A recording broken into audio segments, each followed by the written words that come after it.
this day, for it is life, the very life of life. In its brief course lie all the verities and realities of your existence, the bliss of growth, the glory of action, the splendor of beauty. For yesterday is but a dream, and tomorrow is only a vision.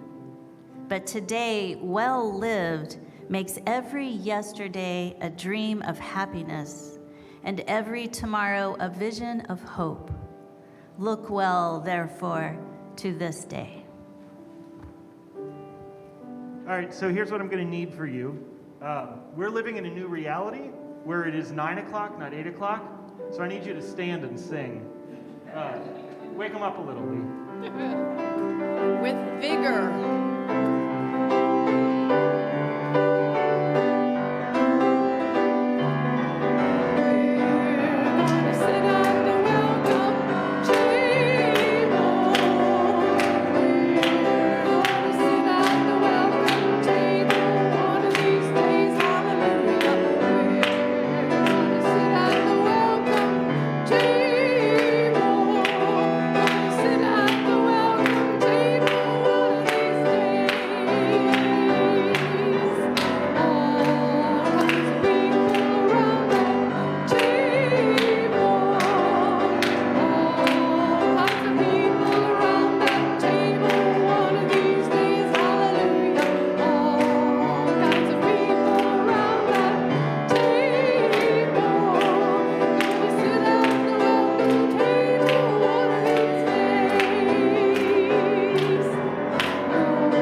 Welcome to the unit. Whoa. Go ahead and drop this one. That one could be hotter. This one. All right. Welcome to the Unitarian Church. My name is Nathan. I'm one of your ministers. I am pleased to welcome you here today. We are glad that you're with us. Actually, we have a lot of really exciting announcements. So I'm going to start it out. Kathy, if you would come up. Kathy's running our chat. For those of you online, you're getting real-time transitions from Kathy on chat to coming up. Because we're doing something for the first time that we have not done, sort of, for 2 years. And we are, and we aren't. You know, we have done family ministry for the last 2 years in different ways. We have done it by sending things home. We have done it by having activities outside. And today we are starting to do some in-person programming inside, which I say with a certain amount of trepidation. I will just lift up that there's some nervousness in this transition, I think, for all of us. So between worship services, we have middle hour. During middle hour today, we will have a classroom open for children, a classroom open for youth, and two classes actually open for adults. Children will be in the Chalice Children room, which is room 2. Teenagers will be, or youth, will be in room 5, which is the game room that looks out onto the playground. Adults will be in room 1 for Art and Spirit with Leslie Runnels, or in room 7 with me for What Does It Mean to Be Unitarian Universalist. And today we'll be talking about what it is that Unitarian Universalists worship and how we worship. The other thing that I wanted to remind you is that we have a stuffy sleepover this weekend coming up. What that means is that if you have a stuffed animal that would like to come visit Owl and Bear at church for a weekend, You can bring your stuffed animal to church on Friday afternoon. We will sign them in and give them a name tag, and then we will have a weekend of fun with our stuffies. And they can be picked up tired and worn out and happy on Sunday morning during middle hour. So we have lots of ways for you to participate in faith formation and religious education. Hope to see you at part of them. So a few other things for you to know. I know COVID numbers are low. There's a few things that I'm going to remind you since we're meeting back in person again. One is please keep the masks on. Worship staff is all vaccinated for whatever that means in Omicron times. But we're doing this for ease of hearing. We cranked the heat up. If y'all could prop the doors open, all the doors outside, we cranked them up so y'all can be too hot if they're shut. We want to have ventilation happening in here. Also, you can sing, which is, I guess, obvious, but please sing with your masks on. Also, there is an installation service on April 3rd. People tell me it is already mid-March, which I do not believe. So you still have a few months, I think, until that happens. Also, April 24th is a congregational meeting, once again, in at least 3 or 4 months from now.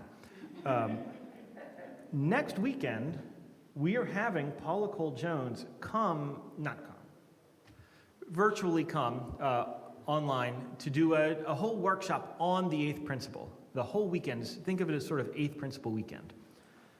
So let's go ahead. Would you play that video? This is a special guest appearance that's coming up this Saturday from Paula Cole-Jones.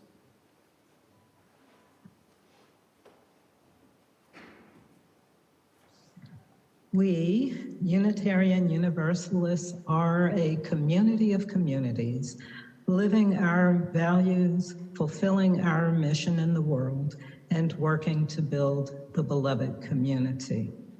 This is how I think about us.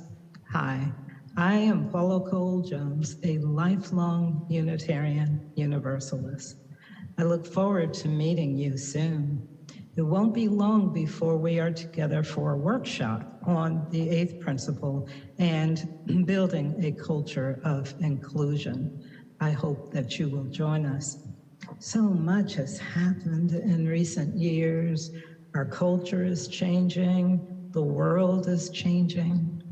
We have been in a global pandemic for about 2 years, and another generation is coming of age. What lies ahead for Unitarian Universalism? Our association is changing in new and exciting ways, but change often comes with challenges. What do we hold on to? What do we let go of? These are sometimes hard choices to make. In the upcoming workshop entitled Building a Culture of Inclusion, we will share some ideas that can give us flexibility as we explore who we are as Unitarian Universalists and who we might become in the years ahead. One workshop participant said, quote, "If I were on the fence about the 8th principle, I would have been 100% convinced that it is the right thing to do," end quote. So look, I hope that you are interested and that you will come and meet and be in discussion with your fellow congregants, and that together we will begin to take a look at how do we reinvent ourselves for a vibrant future. You take care. See you soon.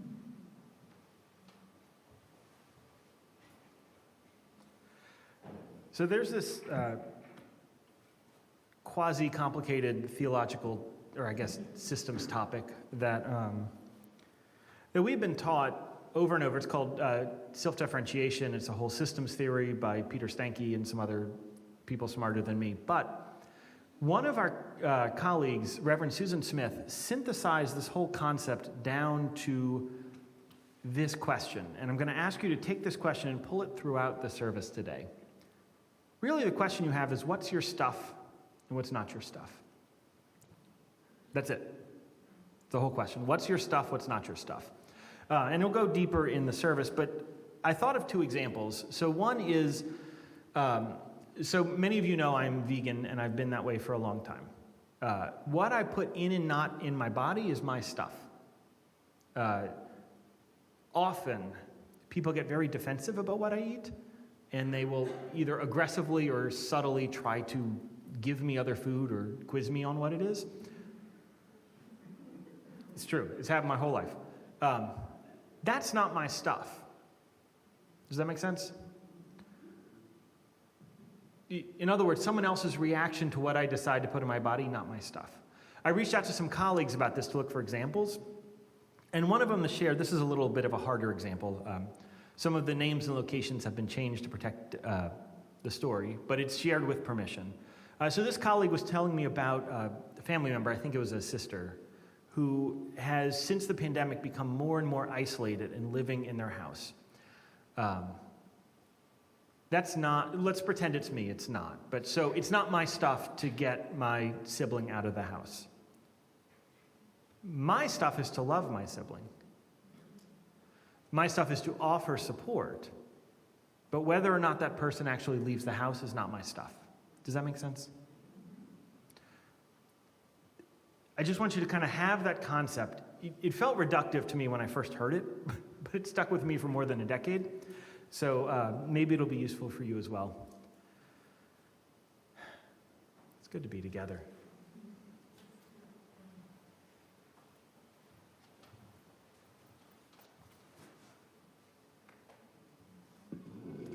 We now have a shared practice of lifting up what is on our hearts. We do have some people to share with you today. One is we want to send speedy recovery to Ann Patton and a couple of family members of the congregation. Donna Yelverton's sister-in-law, Pam Savoy, died. Eileen Hendricks' sister, Maureen Calista Hendricks, has died. And then a member of this congregation, Dale DeWitt, died last week. We now invite you all up to come around the edges of the sanctuary if you would like to place a stone around our chalice to hold the thoughts that you need to hold today.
Join us in the words of our chalice lighting.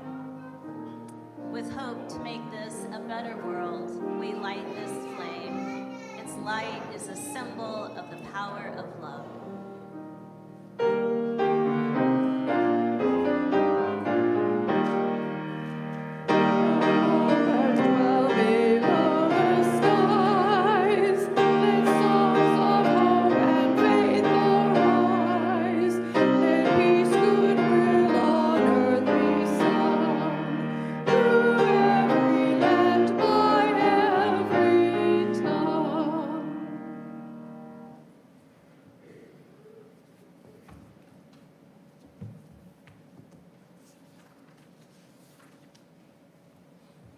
So here we are on the, are y'all good with volume?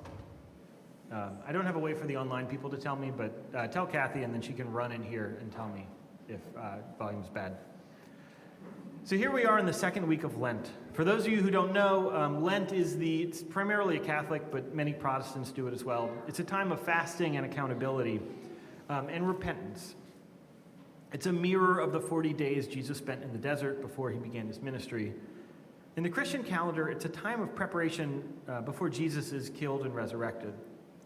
I've often heard, this makes the most sense to me, it's not about giving things up for Lent, just giving things up, but sort of making space for God, if that theology works for you. Now, I know that not everyone here does Lent. And so just as your friendly minister who is not Christian but keeps getting accused of Christian reminder that Jesus did his ministry and he did not believe in the Trinity and he did not believe in hell, or at least he didn't preach on those things. Without his ministry, there would be no early church. There would be no vote that removed the Unitarians in 325. Technically the Arians, but it doesn't matter. I mean, it does matter, but there would be no Catholicism. There would be no Protestant Reformation with which the Unitarians and the Universalists theologically emerged. Then there would be no congregational churches in New England. And without Jesus, those churches would have slowly adopted and evolved to become Unitarian Universalist churches. So while I don't celebrate Easter as the physical resurrection of Christ, I do celebrate it as proof that even death of someone many people place their faith in could not kill faith, it could not kill justice, and it could not kill hope. But we're getting ahead of ourselves. We're in the heart of Lent. I've said it before, but this year it seems even more pronounced.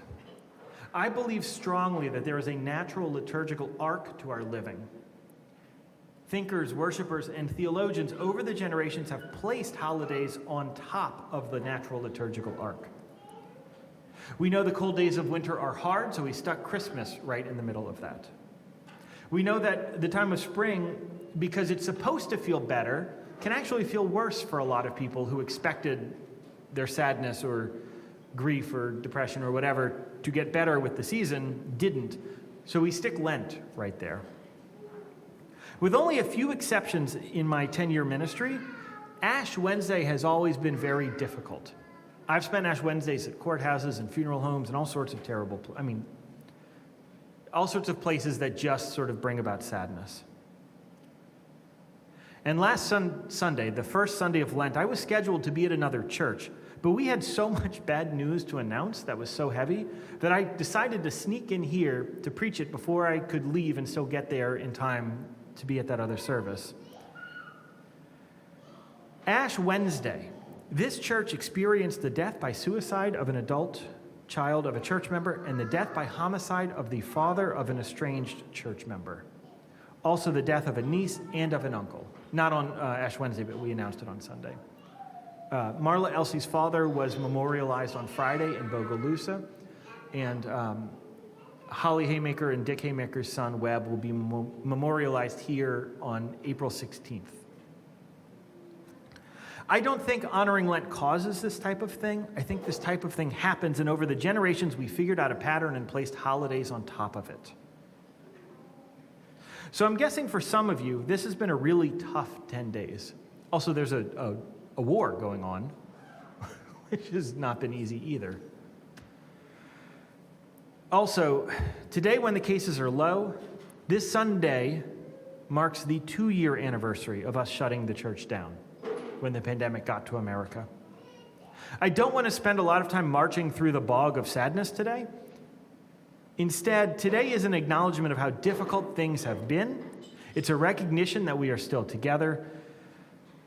And it's a spiritual practice of clawing and fighting our way through the difficulty to find joy and happiness. Today's service we're calling One More Rung. We switched, so we're doing this thing now where we do these sort of thematic music that overlaps chunks of the liturgical year. And we just did Shall We Gather at the River for the Mardi Gras season. And we've switched to Jacob's Ladder for this part. This is a hymn that comes out of enslavement. And it comes out of this idea that you can't fix everything at once. But you can keep trying and keep working and keep getting better at it. It's not about justice for everything right now. It's about a justice that will come. So today is about us taking the next step and the next step and the next step. So what we will have is a few examples of this idea of the one more step, one more rung, one more generation getting us closer and closer. You know, the whole moral arc of the universe bends towards justice type of thing. We will spend a little time on the slow progress in this church's history and the slow progress of this pandemic, and then we'll conclude with some discussion on what we need from you and each other, and I'll yell at the Capitol, the legislature, just a touch. Also later in the service, our Minister Emeritus, Steve Crump, will join us up here as we present our covenant. In preparation for this service, I looked at our service last year. So there are a few tricks we figured out during the pandemic. One of them is, I call it the cheater's pulpit swap. So what I did is I would reach out to the best Unitarian Universalist theologians that I could find in the country. And I said, if you record one of your sermons and I record one of my sermons, could we just swap? And so you all got to hear the very best and brightest of Unitarian Universalism at no cost. And they got me. So I went to last year when we were hitting the 1-year anniversary, I reached out to about 10 to 15 colleagues and I said, if you record 3 minutes on hope, I'll collect all of these 3 minutes on hope, and all 10 to 15 of us don't have to do a service where we write a whole 20-minute sermon. So I went to some of these reflections as a source for today, sort of our scripture for today. Honestly, most of the reflections from last year were just too sad, too deep in it, and too much of ministers fishing in the deep depths of despair to find some hope for it to be useful today. It was frankly a relief to hear how differently things felt this year. Even still, there are some great nuggets of theological wisdom that I want you to hear. So I'll share a couple of them with you throughout the service. First will be Reverend Kimberly Quinn Johnson, and later will be Reverend Nancy McDonald Ladd. They serve in Long Island and Metro DC respectively. So first, let's hear from Kimberly. Know this, dear friends. You are not alone. In your loss, you are not alone. In your grief, you are not alone. In your anger, in your suffering, your fear, in your failure and frustrations, you are not alone. In your uncertainty, you are not alone. Do not be discouraged by all that we cannot control, because the world is not ours to control, but to make meaning. Instead, trust in the power of this great community of shared faith. Delight in what we are creating, new and imaginative ways of being together. In our joy, we are together. In our celebration, we are together. In our success, in our struggle, in our striving, we are together. In our hope, we are together. Know this, dear friends. We are together, always.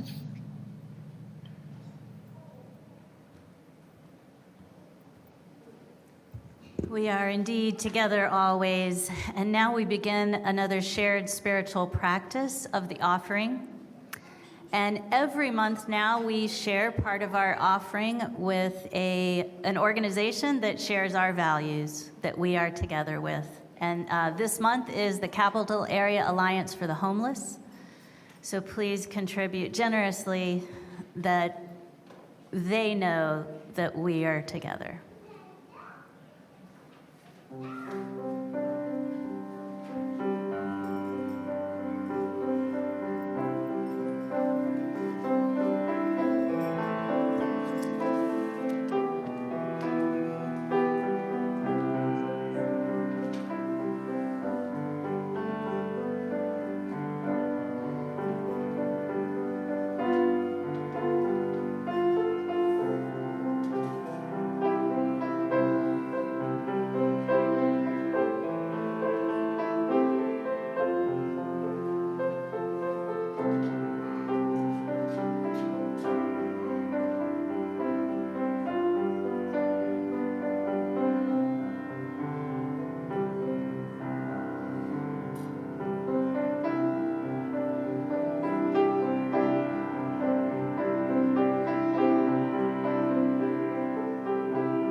Every round goes higher, higher.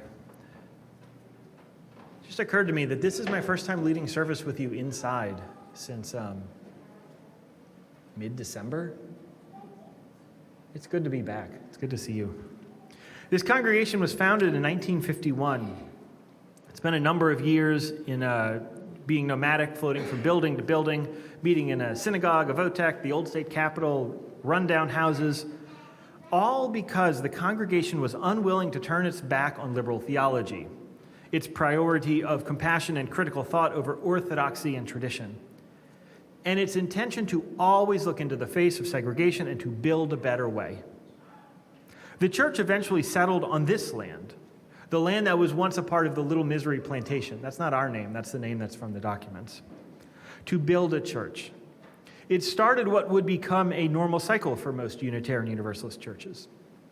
You see, usually, Steve, this is going to be the part that I kind of start to mention you, so just get ready. So typically what happens is a minister comes, and there is something that happens at about 5 to 7 years. The congregation finds out that the minister is a human being. You find out that we only have so many different ways to work a sermon. You find out that we are human and that we make mistakes, and sometimes we will. I have failed many of you by this point 10 years into my ministry. Also, ministers between year 5 and 7 start to find out how incredibly human every church institution is.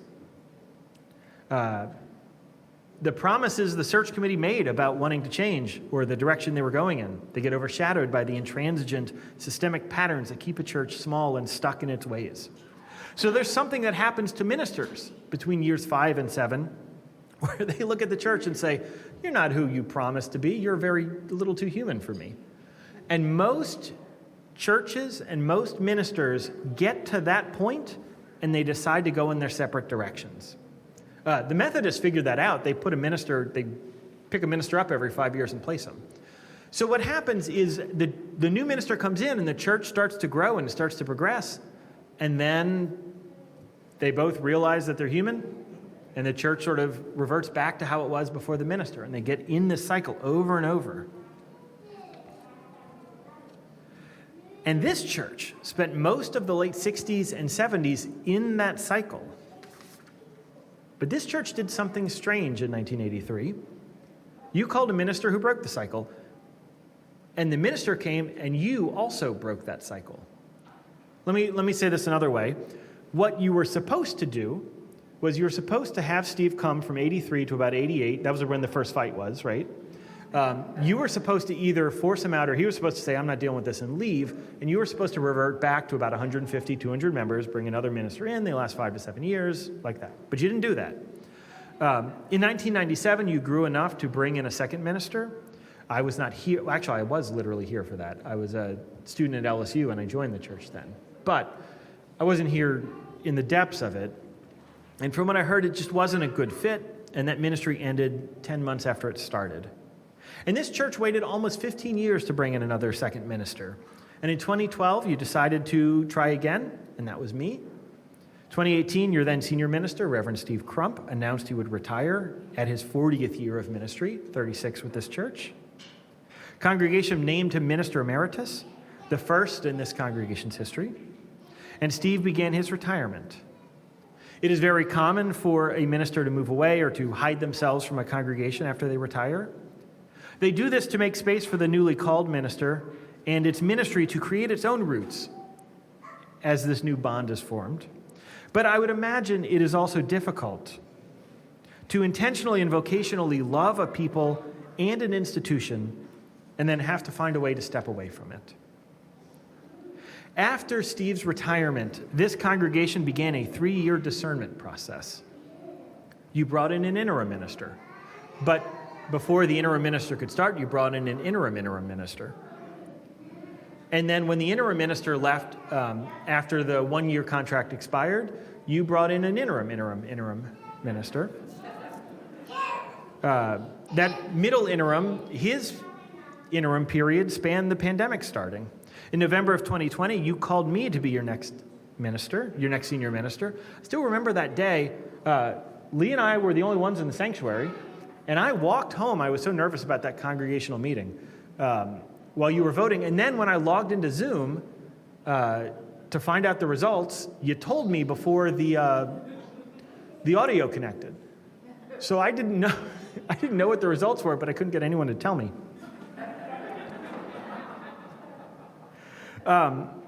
Right now, actually, this month, the Minister of Congregational Life's search committee is in deep discernment about who the second minister is going to be. Which means if there is a candidate who is a good fit, which is not a guarantee, remember, it is better to wait than to have a minister who's a bad fit. But if they find a minister who's a good fit, this August will be the ends of this 4 years of ministerial transition. We will be able to take that next rung, the next round, higher and higher. It's very common for a church to stop growing during a transition. Now, we did not lose almost any members, except for those who moved away and those who died. But we certainly didn't grow. We got some new members, but we were on a trajectory and we sort of flattened for the last 4 years. It's normal, but we are finally ready to start taking those steps again. So, and what we are about to do is a part of that next step. Steve, who is here with us today, he has been waiting. He has been doing his work to try to understand his new ministry as an emeritus minister rather than an actively serving minister. And this church has been doing its work to understand what a congregation looks like without the man who has led this congregation for the lives of, if we were evenly distributed, half of the people in this church. In other words, anyone who is under 39 years old, 40 years old, has never known this church without Steve serving it, unless you joined in the last 3 years. Steve and I have talked periodically throughout his retirement. I called him to inform him when a member died. I called him when I needed to understand the history of something in the church, and he always respectfully offered his counsel without interjecting his perspectives on what might be a different trajectory the church could be on. In 2 paragraphs of my stuff, we will present our covenant with each other to you. This is an agreement for how we will engage with each other as it relates to this next round of the congregation, the next rung of this congregational life. When the minister of congregational life comes in, we will adapt this covenant again. You should know that there is no precipitous event that brought this on. This is the natural next step in the transition. When I first arrived, Steve and I waited about 6 months to figure out what working with each other would look like before we made and presented our covenant. And we both waited until both of us, and we guessed the church, was ready for this stage of presenting the covenant. The actual covenant that we made is much wordier and not great worship presentation, so we edited it down. You can see the whole thing. It's going to be in the board minutes from this month's meeting. So I'll invite Steve up as we share with you this agreement we made together.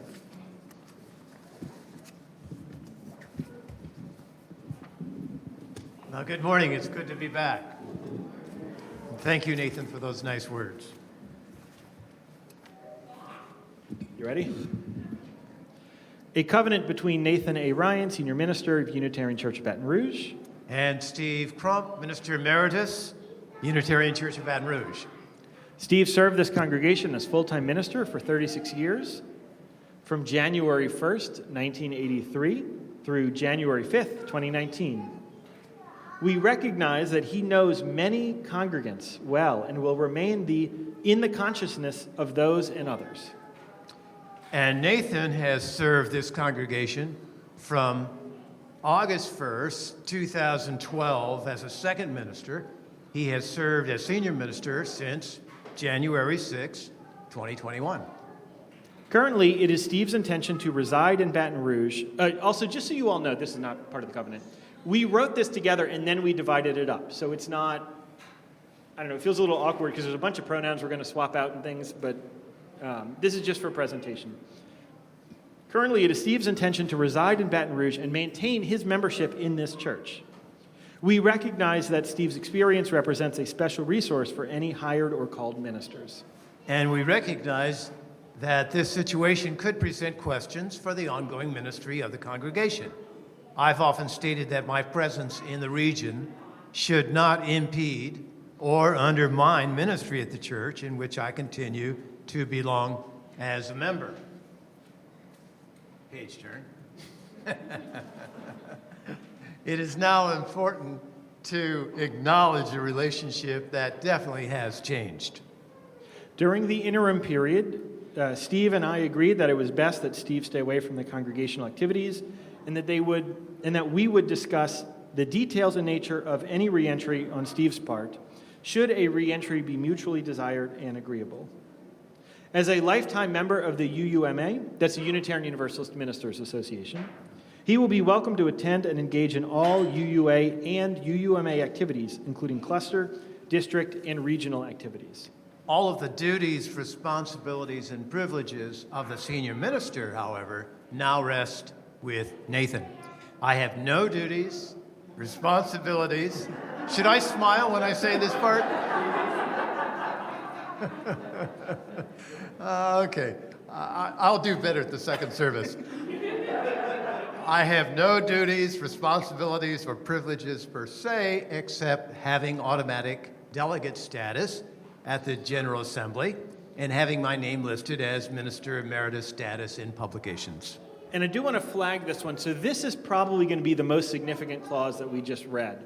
Because what will happen is, as some of the members who are really connected to Steve and have known you for 40 years are in distress, it may be tempting to want to ask Steve to do a memorial service or do some of the officiating that comes with a vocation. So that is part of our covenant. And I think it'd be hard for you to do as well, right? Sure, absolutely. Steve and I pledge to be in continued conversation about the impact of interactions between Steve and the congregants or staff. We will consult regularly and openly. We pledge to avoid any potential triangulation that might present itself, either publicly or privately, from our respective relationship with congregants or staff. And I pledge to be available to Nathan for private counsel about the congregation, its history, congregants, realizing that Nathan is under no obligation to either seek or heed my counsel on such matters. We agree to treat rites of passage as follows. Nathan is responsible for the well-being of the I am responsible for the well-being of the congregation, including rites of passage and other religious ceremonies in the life of the congregation. If I receive requests for involvement in such ceremonies from members or friends of the congregation, I will redirect such requests to Nathan, because by virtue of Nathan's call by the congregation, Nathan is primary in authority and leadership toward the health of the congregation and its ongoing ministry. Generally, Steve will be free to perform weddings, memorial service, and other rites of passage at his own discretion for persons who are not currently or previously affiliated with the congregation. However, if Steve senses that any such engagement or interaction might somehow impact the congregation, he will consult with me about it. And I will continue to defer any church ministry or governance matter to those currently empowered by the congregation with such decisions. We anticipate that probably the most difficult situations may arise when persons who Steve has known for a long time are in trouble, are ill, or are in critical need of pastoral care. And it may be difficult or awkward for me, or both, as it may be for church members, to distinguish between a pastoral contact and a contact from a friend. And where there is such ambiguity of roles, I pledge to confer once again with Nathan so as not to interfere with the pastoral roles. It is also understood that Steve may be engaged in outside of the church activities in the city, region, state that also involve contacts from the congregation he once served. This is not in here, but like Together Baton Rouge, for example, or the Interfaith Federation. Steve pledges to keep his role as former minister in mind as he participates in such settings, deferring appropriately to Nathan in matters pertaining to the church, its ministry, and its members. In matters of public witness, where I may be identified in public gatherings or in public media, I may wish to identify myself as Minister Emeritus of the Unitarian Church of Baton Rouge. Wherever possible, I intend to make Nathan aware of activities in which my name and church association may be made public in, let's say, published news stories, letters to the editor, guest interviews, broadcast media, social media platforms, etc. Yeah, so this has never been an issue, and actually, the only time he's been in print, just so you all know, was a caption contest in The Advocate, where he won first prize. Did you list Minister Emeritus on that one? No, they weren't interested in You that. could have, though. There are other retired ministers who really struggle with this one. I don't foresee this one being an issue, but it is something so I can picture a scenario where Steve goes to a protest that we didn't know anything about. Yeah. That's what this part's about. Yeah, and he and I have talked about the radio interviews that I've done, etc. Yeah. And I intend to do that. In summary, Steve and I recognize that not all possible situations can be addressed herein. However, this covenant lifts up 4 key principles for articulating the nature of professional relationships that now exist between colleagues. And so we listed 4 together: collegiality, mutual trust, deference to the senior minister, and open communication. You know, we've had a lot of practice at this for 10 years. With the success of the ministry of the Unitarian Church of Baton Rouge in mind, along with its enduring legacy, we faithfully agree to abide by our covenant. Thank you. And now, you can clap if you'd like. I mean,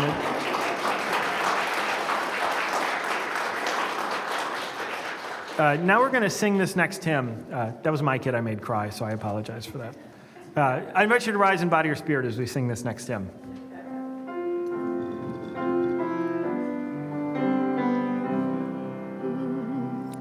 We shall be known by the company we keep, by the ones who circle round to tend these fires.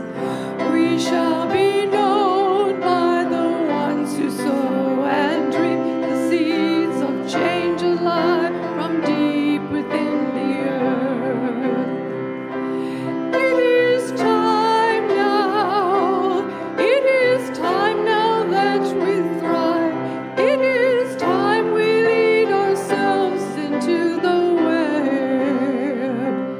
It is time now, and what a time to be alive. In this great turning we shall learn to lead in love. In this great turning we shall learn to lead in love.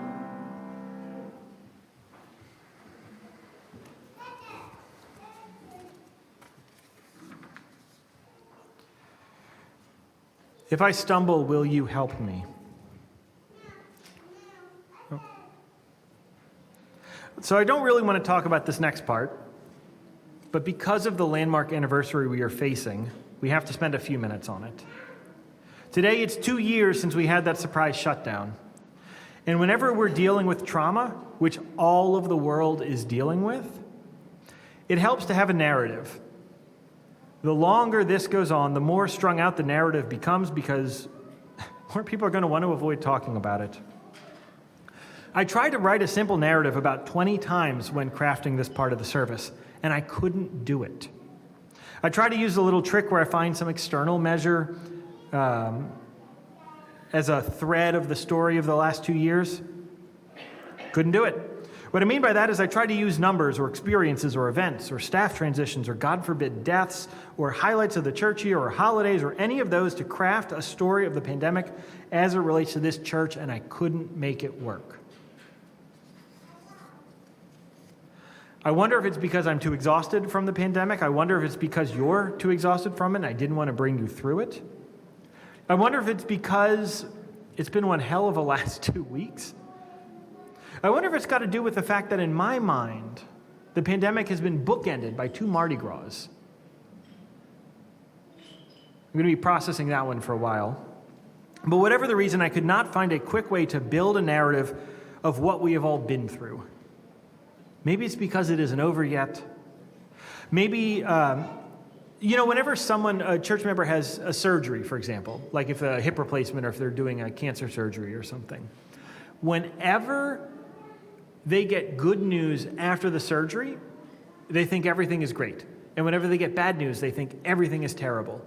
And it gets hard over time to see the trajectory, right? So every time you get a setback or a reinfection or a corrective surgery, it feels like everything is getting worse. And every time you make some progress in physical therapy, it seems like everything is getting better. We are designed to see short term. We are not designed to see long term. There are ups and downs and longer trajectories.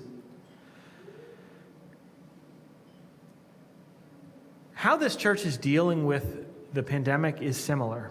Whenever we have surges and it feels scary out there, I've noticed people tend to get angry with each other. They kind of constrict more and more.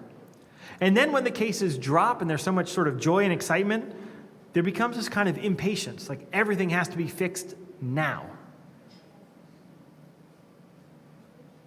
I thought we needed to talk about this because it is the 2-year anniversary, and it fits into this sermon, this idea of one more rung.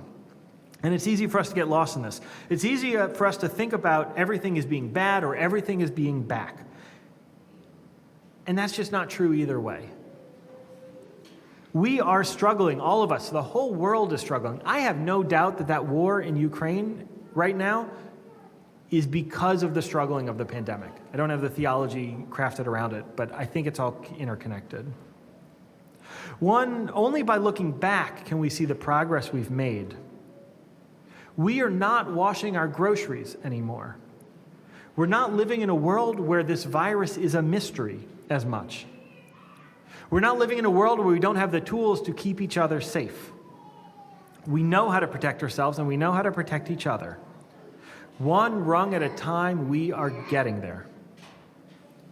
That weekend of the shutdown, we had a guest minister in town to lead us on a heart revival weekend. I refused to unpack the fact that we had a heart revival weekend that maybe we're still going through right now. But we brought her in, and while she was driving in from the airport, the then interim minister, Joel, called me with her on the phone and said, what do we do? Do we shut down church? Do we have it? And so we agreed to use her skills as a pastor to do small groups to talk about what was happening. And so one of the small groups we had outside Friday night, we gathered and we talked about what we would feel going into these next, we thought, weeks at the time. And one member said she was worried that she wasn't going to make it through this. She did, but not everyone in that circle did. And the minister asked what hymn we would all like to sing to help us be together. And she suggested Jacob's Ladder. I don't know why that one has stuck with me. We sung a lot of hymns that weekend, but it has. So I'll invite you right now, right where you're seated, to go ahead and sing this next hymn.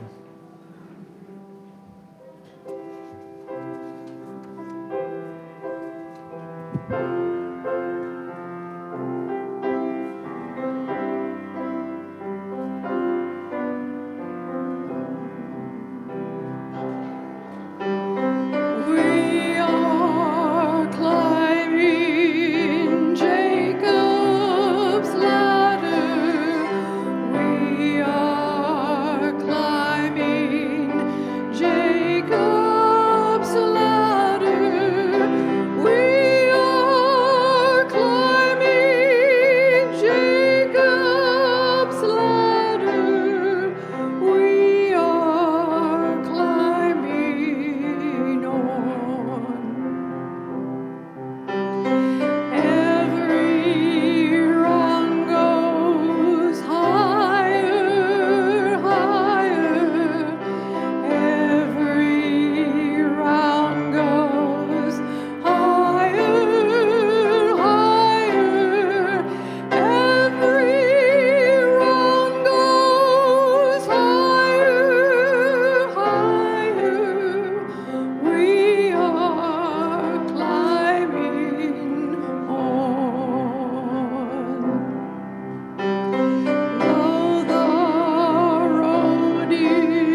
sweet sounds of this song bring us into a deeper place of prayer.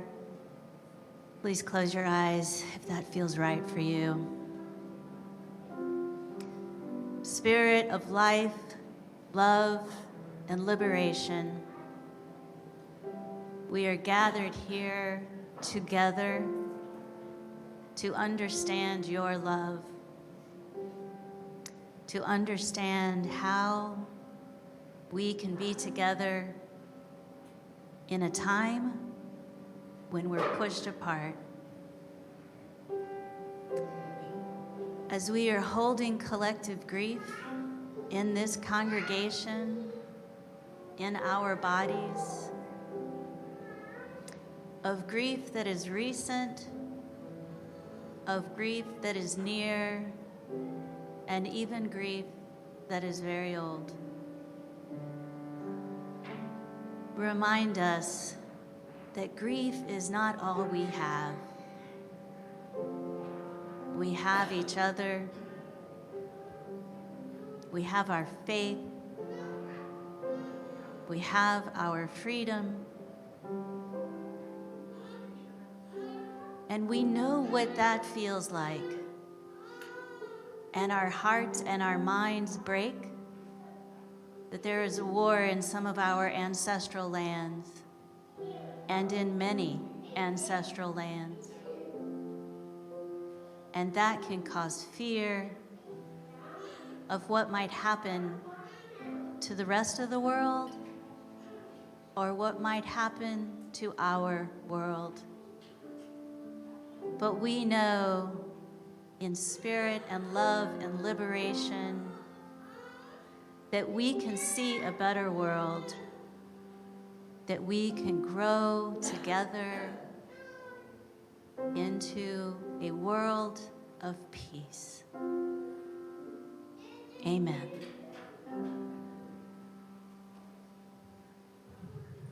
Alicia Garza, the organizer and founder who allied with others to plant the seed that became the Black Lives Matter movement, she wrote in her book, The Purpose of Power, that hope is not the absence of despair.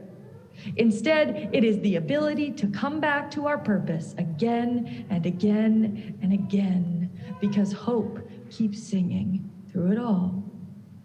My work, Garza continues, is to transform grief and despair and rage into the love that we need to push us forward. And we are not defined by what we lack. We are defined by how we come together when we fall apart. In this way, we too are not defined by the narrow walls of the rooms in which we have stayed safe in this year. We are not defined by the spaces in which we were once accustomed to gathering in worship. We are not defined by the buildings that we have treasured all along, nor are we defined by what we lack, but by how we come together when we fall apart, when much has not gone according to plan, yet still hope, that fragile and resilient thing. It perches on our shoulders, reminding us how very much we have always been connected to each other, connected to the holy, and connected to the world. When we are defined not by what we lack, but by every single thing that is in our power to create. May it be so, and amen.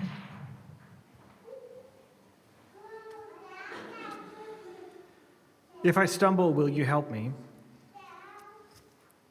The spiritual practice from the lesson of what is our stuff, what is not our stuff, plays important here as we conclude our service. The actual trajectory of this pandemic, not our stuff. An epidemiologist I follow, he says that we are riding the tiger, not steering it. Our goal is survival. Whether or not our family and friends believe misinformation and disinformation and any manner of nasty things designed to separate or to make people sick, not our stuff. Loving them so much that they can feel safe, feeling unsafe, that's our stuff. Being kind to ourselves when things are hard, that is our stuff. Staying connected to your faith home, our stuff. Taking those small steps towards a more just world, our stuff. People being defensive about our steps towards a more just world, not our stuff.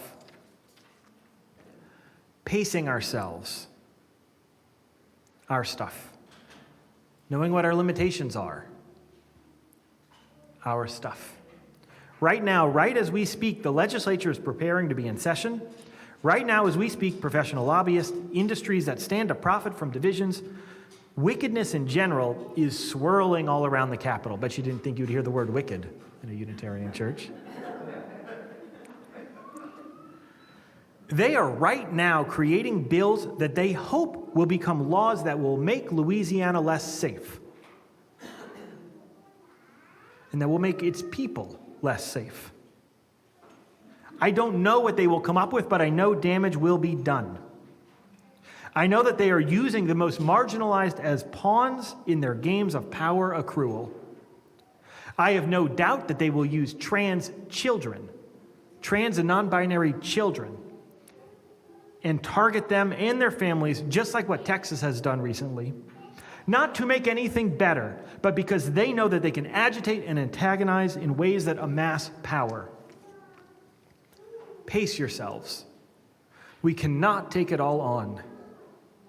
Some things we can fix and some things are out of our control, but we can slowly make progress. Caring for each other is our stuff. We as a congregation had no control over those deaths that happened last week. We did have control over supporting those families. You made that happen. It is hard to be a minister and to know that members of this church are suffering. But never once did I have to worry that they were suffering alone. You built a church strong enough to make sure that they were cared for. We are entering into a new phase of church life. Next week will be a whole conversation on the eighth principle where we will have a discussion about whether or not to commit to looking at changing our principles to add a part that evaluates systemic oppression within ourselves and this institution. In 3 weeks, I will be installed as your next senior minister. As much as I really don't want the attention, this is the first time we're having a ceremony like this in decades. Our time of ministerial transition is ending. We are coming back together as a congregation, one rung at a time. The last shutdown, we were not apart, we were just cold. And a lot of you just weren't ready to be here. But here is what I need from you. And I think this is normal among all congregations in the pandemic. People are disconnected. Really disconnected. I cannot tell you the number of colleagues I talked to who are exhausted. Right after I had COVID, I called a colleague while she had COVID, and she told me that she couldn't stop working, which apparently I didn't stop doing when I had COVID either, because she felt like if she'd let go for a minute, the church was going to fall apart. I felt like that as well. So when I did the whole, I was locked in my house, so I needed to do something, and I called you and asked you to pledge more money, and you did. If I hadn't done that, we wouldn't have the money to have that second minister. I'm not saying this is about me. I'm saying that what we need now is for you to volunteer. We need you to come back to your church and commit to your church and make it your church again. That means we need you together in worship. I cannot tell you how great it is to see so many of you in this place together. And we need you at middle hour, and we need you in the classes, and we need you as volunteers. We need you to help greet people when they come to the church. We need more volunteers in the sound booth. We need more people to sing in the choir. We need more people to be ushers and to organize the ushers. When I recruited, David doesn't know I'm saying this, when I recruited him to be one of the volunteers for the leading the ushers, he said, sure, I could do it for a little while. It's been more than a year that he's been doing it. We need people to help with membership and to help with the installation and to help take care of this building and to help with our justice work. to help with stewardship and to help with setup on Sunday morning and to help in Together Baton Rouge and the Interfaith Federation and to be on the caring team. And if the nominating committee calls you, please consider saying yes. These are not small commitments. These are the things that build an institution that has been strong enough to make it through the pandemic together. These are the things that we need to do to build an institution that this church, so that this church will be here and available for the next generations. And we need you. We need you to not lose hope. We need you to pace yourself. We need you to show up for each other and to show up for this church. So if you are able to do something for this congregation, let us know. The good news of the pledge drive that wrapped up a few months ago is that the entire congregation is still with us. At least with us enough to give a financial contribution, which is not nothing. Most churches cannot say that. In a few months, the minister of congregational life will likely be announced. We are entering a new chapter, and I want you on board with it. And we cannot make it without you. So please, take some time to discern, and then let me or Eric or Leslie or Kathy or Allison or Lee know where you want to be involved in this church. Baton Rouge is better because we are here. I am better because we are here, and I hope that you are better because we are here. This world is better because this church is here. So let's go make it happen. Amen. I invite you to rise. Let's sing.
So you couldn't see this.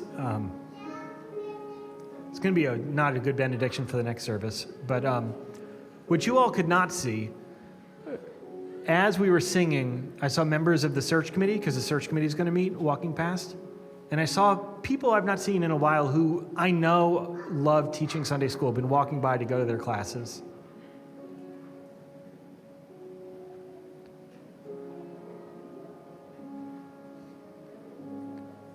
The church is getting there.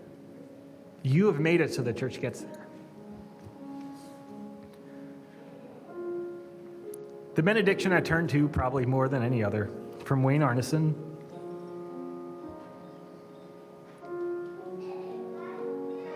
Take courage, friends. The way is often hard, the path is never clear, and the stakes are very high. Take courage, for deep down there's another truth. You are not alone. Amen. A reminder, let us get outside. Do all of your interactions outside. It's supposed to be warm. Those of you online, you can still make it down for middle hour. Go be together. Amen. Go in peace.